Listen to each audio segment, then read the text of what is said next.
Je vous ai parlé de sa capacité à survivre en milieu hostile. Et la manière dont je vous l'ai raconté ne laissait aucune place au doute. Pourtant, au fond de moi, j'étais persuadé qu'il partirait avant moi, avant le vieil homme que je suis. Mais à chaque fois que la mort croit s'en rapprocher, il lui file entre les pattes. Et quoi de plus dangereux qu'un poison invisible?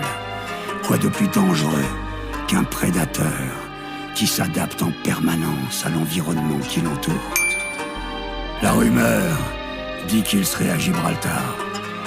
Mais connaissant la réputation de ce lieu, ça m'étonnerait qu'il y soit pour son rocher, ses ruelles colorées et sa réserve naturelle.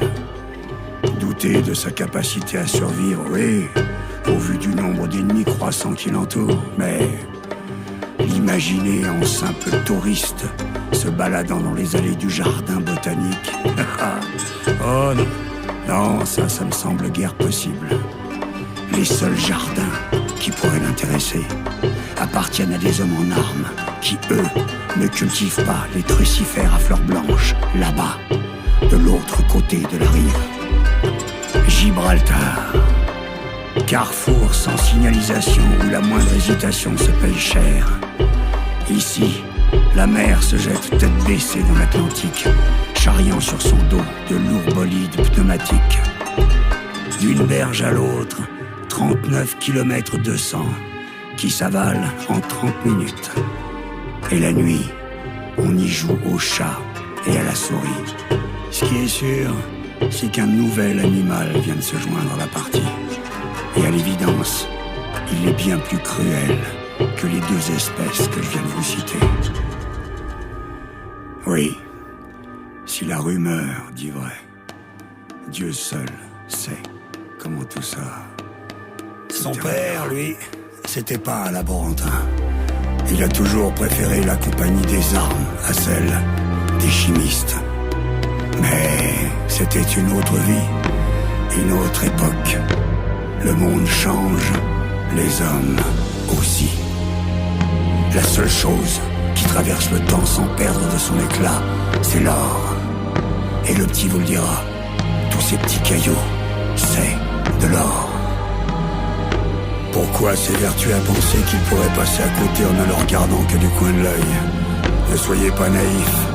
Ici, tout ça, c'est son terrain de chasse. Et personne n'est à l'abri d'une balle qui s'égare. Savez-vous comment fonctionne une battue? C'est très simple. Ça se pratique en groupe. Des traqueurs accompagnés de chiens rabattent l'animal vers des tueurs postés plus bas. C'est vieux comme le monde. Le périmètre entre ces deux groupes est clairement une zone de danger. Que l'on soit le traqueur, le tireur ou le chien. Alors, il ne tient qu'à vous de ne pas y être le randonneur ou le gibier. Car au fond, une balle dans un trou n'est jamais vraiment perdu. Non, c'est pas le diable, ce petit. Il est simplement né dans un incendie qu'ont allumé ses prédécesseurs et il en est sorti sur un tricycle en feu. Vous croyez pas que ça laisse des traces? Je vous l'ai dit, éloignez-vous-en. Sa zone de confort, c'est votre zone de danger.